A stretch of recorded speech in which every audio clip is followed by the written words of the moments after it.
I'm in need of some new headphones again. Since I really gained some pounds over the lockdown, I'm once again looking for headphones, this time for training and activity purposes.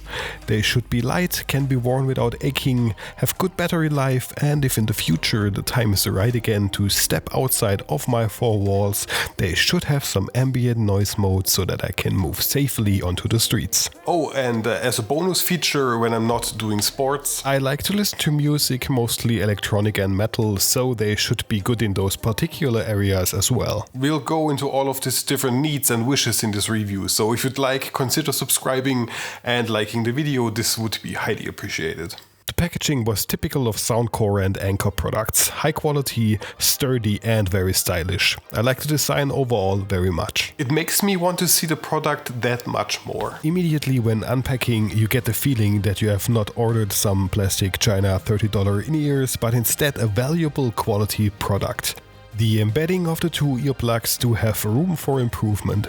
With my oversized fingers I had to fight a bit to get them out of the box. Scratching them before the beauty shots is a no-go for reviews. So what's actually inside the box? Quite a lot, to be fair. The classic Anchor USB-C cable, 9 pairs of various size rubber attachments, plus the charging case and the headphones themselves. Case and the headphones come already charged, so you can use them straight out of the box. The in-ears feel very valuable, sturdy and lightweight. I don't get the sense of cheapness I see in many other competitors' products. The design overall is fine in my opinion. I'm not a huge fan of the Apple-style in-ears, and I'm also not a fan of mixing two different materials into one tiny shape.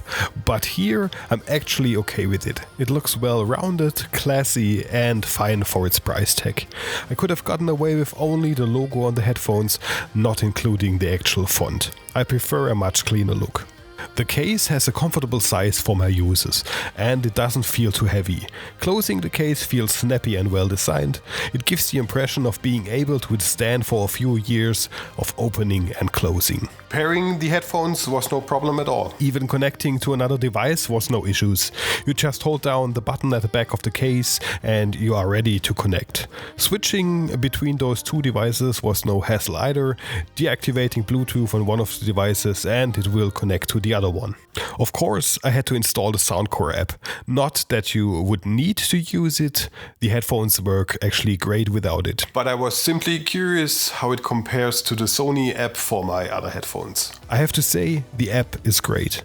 Unlike competitors, no registration requirements, you can just skip it, it's fast and reliable, and there are some configuration options for the function keys. Okay, that actually sounds great, but what about the equalizer? With the complex equalizer functions, as well as a multitude of presets, you can actually do a lot to get the last drop of sound out of it.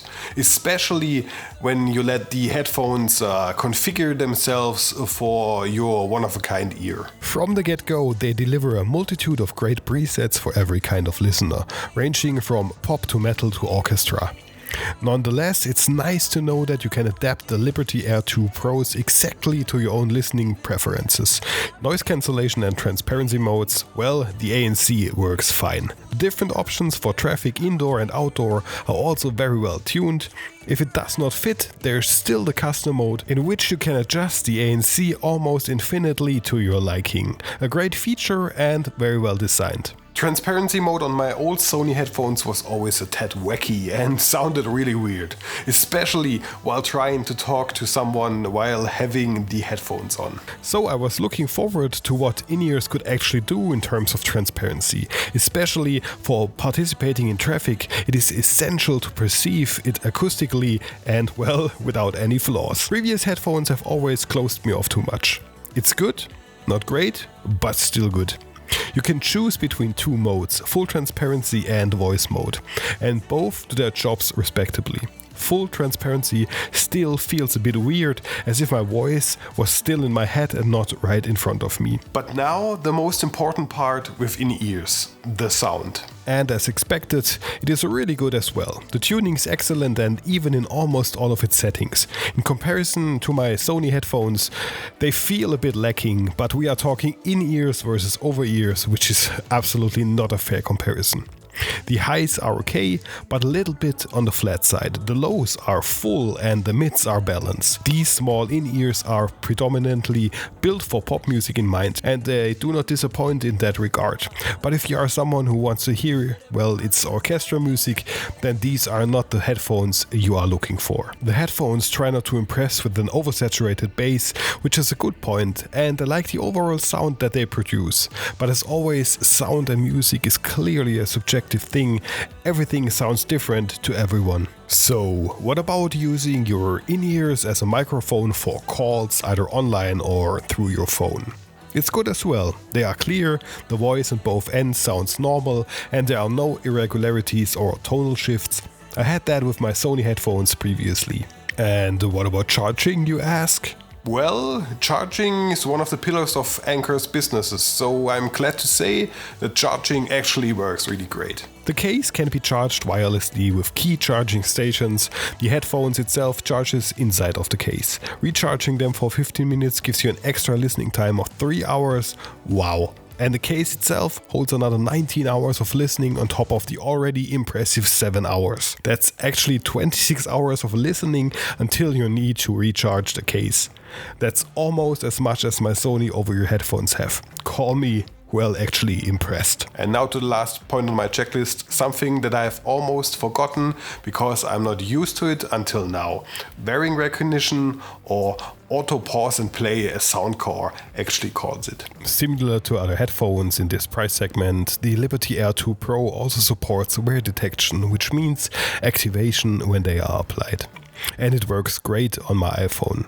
As soon as I insert it, they are ready to play, and as soon as I pull them out, they stop. I often forgot to disable my Sony headphones, letting them sit there with an active Bluetooth connection for hours on end while doing something different until I find them drained of half their power.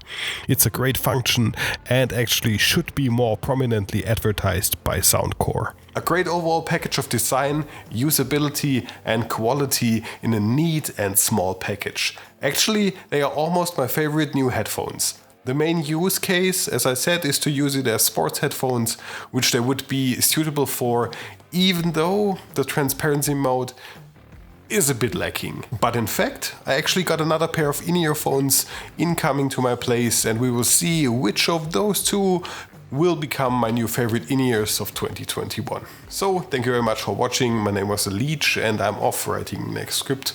We'll see us in the next video. Until then, goodbye.